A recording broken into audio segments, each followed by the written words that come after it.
जय सच्चिदानंद। जीव विज्ञान के प्रसिद्ध विद्वान रिची कार्टर ने इस तथ्य का प्रतिपादन इस तरह किया है, इलेक्ट्रॉन हमारा दास है, क्योंकि वे मानवीय प्रतिक्रियाओं में अधिक तेजी से चलते हैं, मानवीय नेत्र से भी अधिक देख सकते हैं, मानवीय स्पर्श से अधिक हर्ष अनुभव कर सकते हैं, मानवीय कान से अधिक सुन सकते हैं, मस्तिष्क की अपेक्षा सिद्ध और ठीक गिनती कर सकते हैं। कौन? इलेक्ट्रॉन। कल इस पर हमने चर्चा भी किया था न? आप है मूल स्रोत। मूल स्रोत माने परमात्मा के संतान, मगर कई जन्मों से आने के बाद आपके आत्म तत्व पर कई प्रकार के अज्ञानता, कई प्रकार की अविद्या का आवरण बना हुआ है। इसलिए आप मूल स्रोत को भूल गए हैं और मूल स्रोत के बारे में जो जो ज्ञान आपको ईथर में से मिला है, वांचन से मिला है, किसी के माध्यम से मिला है, वो अर्ध सत्य है। उसी अर्ध सत्य को पकड़ने से आप पूर्ण सत्य को दूर हो गए हैं, विच्छिन्न हो गया है। ब्रह्मा, विष्णु, महेश, इलेक्ट्रॉन, प्रोटॉन और न्यूट्रॉन के सिवाय कुछ नहीं है। ये नाम ही दिया गया है। यहां से ब्रह्मणा चालू होती, जहां से नाम आया वहां से ब्रह्मणा ही चालू हुई है। ब्रह्मा एक नाम, खाली हम ब्रह्मा कहते हैं तो हमें छवि या शास्त्र वचन याद आते हैं। हकीकत में ब्रह्मा, हम भी जानते हैं कि ब्रह्मा जी सर्जन का कार्य करते हैं। अभी भी हो रहा है, अभी हो रहा है ना, सतत सर्जन तो होता ही रहता है।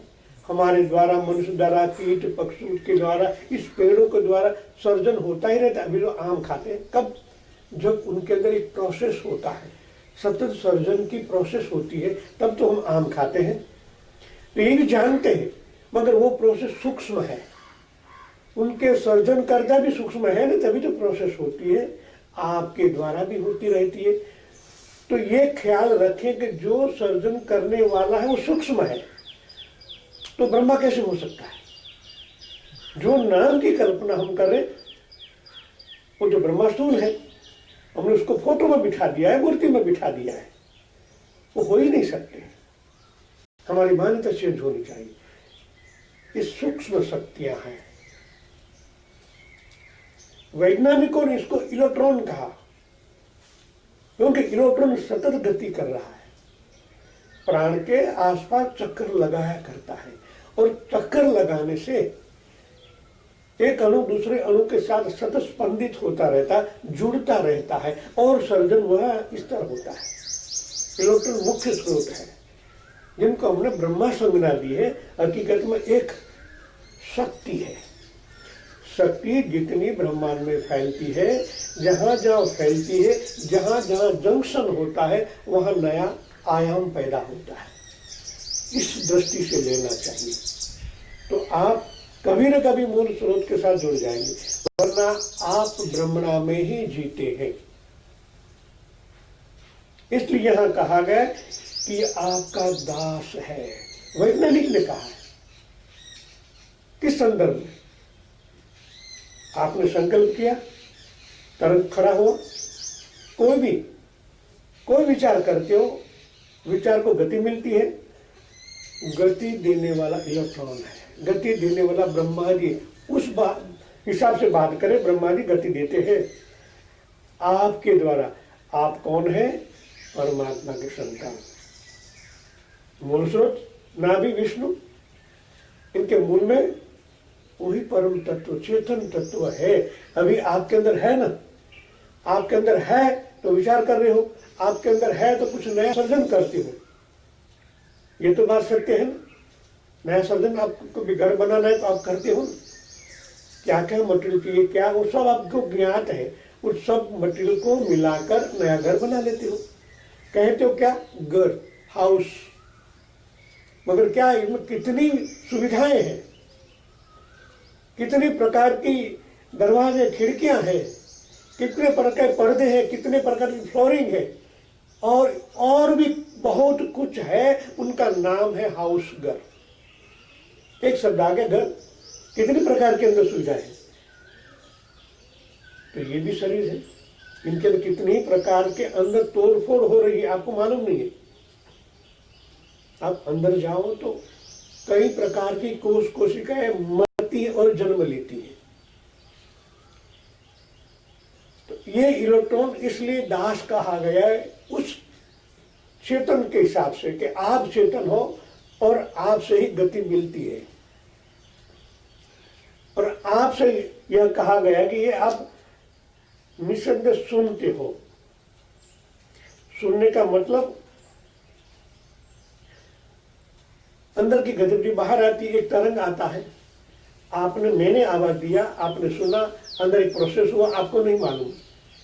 कान के अंदर एक ड्रम होता है, एक आवाज की तरंग वहां टकराती है, वहां एक अलग प्रकार का स्पंदन उत्पन्न होता है, सीधे हमारे माइंड तक जाता है, और प्रोसेस स्पीड में होता है, हमें मालूम नहीं होता। हमें तो परिणाम मिल गया, जानने की जरूरत नहीं है। जानो तो मालूम पड़े कि कितना कार्य होता है, कौन करने वाला है।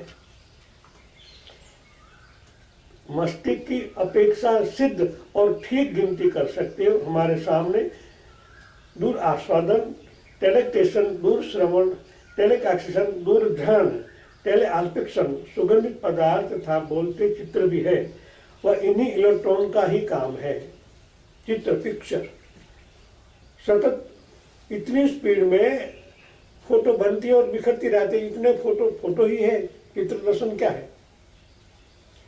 क्षण में खरबों की संख्या में चित्र हो जाते हैं, मगर वो जाते हैं तो हमको जीवंत लगते हैं। एक यहाँ लगा, दूसरा ये बना, हाथ ऊंचा किया और हाथ ऊंचा किया, ऐसे चित्रण होते ही रहते और कुछ नहीं इसमें। अब उनको धीरे से देखो तो वही है। वो कौन कर रहा है? इलेक्ट्रॉन। इलेक्ट्रॉन से ये सब गति मिलती है। हम जानते हैं कि प्रकाश एक शक्ति है। प्रकाश एक शक्ति है, एक प्राण शक्ति है। तो उनसे हर एक प्रकार के कार्य होते हैं, इसलिए यहाँ प्रकार को एक शक्ति कहा गया। प्रकाश के भी अणु है, खरबों की संख्या में है, सब एक साथ जुड़ते हैं तब शक्ति स्रोत बनते हैं। इसलिए यहाँ कहा गया प्रकाश एक शक्ति है, पर वह अपने मौलिक रूप में पदार्थ भी है। मौलिक माने स्थूल होता होता होता एक पदार्थ बन जाता है। पदार्थ बनता है तब भी इस प्रकृति में और भी कई प्रकार के संयोजन होता है पंच तत्वों का, तब ये मौलिक बनता है, दिखाई देने वाला होता है। दिखाई तब देता है और भी स्थूल आविष्कार इनके अंदर जुड़ते हैं। आकाश, वायु, अग्नि, जल, पृथ्वी, इस प्रकार के आणविक संयोजन होता है तब हमें दिखाई देता है। जैसे मिट्टी बनी, परसों ही हमने लिया था ना, मिट्टी का एक कण है, उनको तोड़ते जाओ तो कुछ नहीं होता, मगर खरबों नहीं पड़ा। खरबों की गिनती में जब एक होता है तब मिट्टी बन जाती है। और मिट्टी के अंदर कितने तत्व है, कितने प्रकार के वायु है, वैज्ञानिक जब से आज सिद्ध होता है। इस हिसाब से कहा गया वह अपने मौलिक रूप में पदार्थ भी है, क्योंकि वह टुकड़ों में विभिन्न हो जाता है। यह प्रकाश परमाणु फोटोसेल्स कहलाते। आपके अंदर खरबों की संख्या में कोशिकाएं हैं। आज विज्ञान इतना आगे बढ़ गया है, जो ये कोविड है,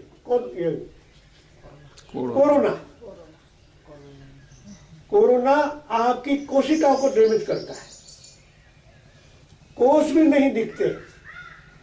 सूक्ष्म दर्शन से कोष भी देखने के लिए आपको बहुत मजदूरी करना पड़े। इनके आगे कोशिका है। ये कोरोना इसे कहां करता है? आपकी कोशिका को डैमेज करता है, इसलिए उनकी दवा नहीं है। अभी तक विज्ञान वहां तक पहुंचने की शुरुआत कर रहा है, संशोधन हो रहे हैं और हमारे ऋषि मुनि तो उनसे भी आगे। कोश, कोशिका, नाभिक और कोशिका बीच में प्लाज्मा है। जब प्लाज्मा तक विज्ञान पहुंच जाएगा, कंट्रोल ले लेगा, तो कोरोना का कंट्रोल मिल जाएगा, क्योंकि सूक्ष्माति सूक्ष्म है, एक अलग प्रकार का विज्ञान है। इनको जानना ही परमात्मा को जानने के बराबर होता है। ये प्रकाश, परमाणु, फोटो, सेल्स यानी कोश, अर्थात प्रकाश में भी सूक्ष्म सत्ताएं इस संसार में है, यह मानना पड़ता है, क्योंकि साइंस के हिसाब से प्रूफ हुआ है। आज का जनरेशन जब सर्च के बाद ही मानने लगता है, ऐसा कोई मानता नहीं, क्योंकि नया जनरेशन है, उनकी बुद्धि इस तरह डेवलप हुई है, जहां तक देखेगा नहीं वहां तक वो मानेगा नहीं, इसलिए परमात्मा दूर है। पहले का हम श्रद्धा से मान लेते थे, तो ऋषि मुनि ने कई शक्तियां स्रोत उद्भव किए थे, मगर आज लुप्त है। जब इनके साथ जुड़ के आप मानने लगोगे, विज्ञान ने तो कहा है तो उनको भी मानना पड़ेगा। सेल की बात की, कोशिका की बात हो रही है। वस्तुएं हम प्रकाश की सहायता से देख सकते हैं। वस्तुएं प्रकाश की सहायता ही देख सकते हैं। अभी उजाला है, सूर्य भगवान उद्भव हुए हैं, तो देख पाते। अंधेरा हुए तो अमास हम चलने जाते, अमास के दिन बैटरी लेके जाना पड़ता है, क्यों? अंधेरा है, प्रकाश नहीं है, या बैटरी के प्रकाश से जाना पड़ेगा। अंतर जगत में यही वेद है, प्रकाश माने प्राण। प्राण मिल जाने से आपके अंदर की अलग ही गतिविधियां फैलने लगती है, उनके द्वारा आप देख सकते हो। किंतु साधारण प्रकाश कणों की सहायता से हम शरीर के सेल को देखना चाहे तो वे इतना सूक्ष्म है कि हम उन्हें देख नहीं सकते। इलेक्ट्रॉनों को जब 50,000 वोल्ट आवेश पर सूक्ष्मदर्शी माइक्रोस्कोप में भेजा जाता है, तो उनके तरंग दायित्व श्वेत प्रकाश कणों की तुलना में 1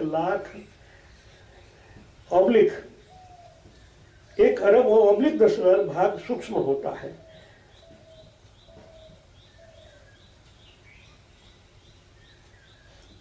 एक लाख भाग सूक्ष्म होती है। तब वह हाइड्रोजन के परमाणु का जितना व्यास होता है, उसके भी 424 के हिस्से में छोटे परमाणु में प्रवेश करके वहां की गतिविधि को दिखा जा सकता है। उदाहरण के लिए, यदि मनुष्य की आंख 1 इंच के घेरे को देख सकती है, तो वह उसमें भी 400 अंश कम को प्रकाश सूक्ष्मदर्शी और 10,000 अंश छोटे भाग को इलेक्ट्रॉन सूक्ष्मदर्शी से देखे जाता है। ऐसे शीशे तैयार हुए हैं। जिस तरह खरल से हम पारद की शिवलिंग को गट करते तब ये गट होता है, इसी तरह कांच को भी सूक्ष्माति सूक्ष्म करते हैं, तभी अति सूक्ष्माति सूक्ष्म को हम इन्हीं आंखों से देख पाते हैं। तो ये प्रोसेस होता है, तभी जाके हम देख पाते हैं। तो ये चेतना को हमें इतना संवारना है, इतना सूक्ष्म करना है कि आप अंदर की कोश कोशिकाओं देख सके। और इस देखने का माध्यम है प्राण। प्राण है तभी आप देख पाते हैं। तो प्राण विद्या को ही सूक्ष्माति सूक्ष्म करना है, यही साधना है। मगर हम एक जगह अटक गए, काम हो जाता है, गुरुदेव ने शक्ति दी है तो हम जैसे कहे थे हो जाता है। मगर इसी प्राण विद्या को आप सूक्ष्माति सूक्ष्म करें तो आप भी इनकी तमाम गतिविधि को देख पाओगे। खाली देखना नहीं, और भी वहां कितने सूक्ष्म शक्तियां हैं उनके साथ भी आप जुड़ जाओगे। और जुड़ने का मतलब आप प्राप्त कर लोगे। तो उनके बाद क्या होता है? परमाणु, उनको भी देख पाओगे।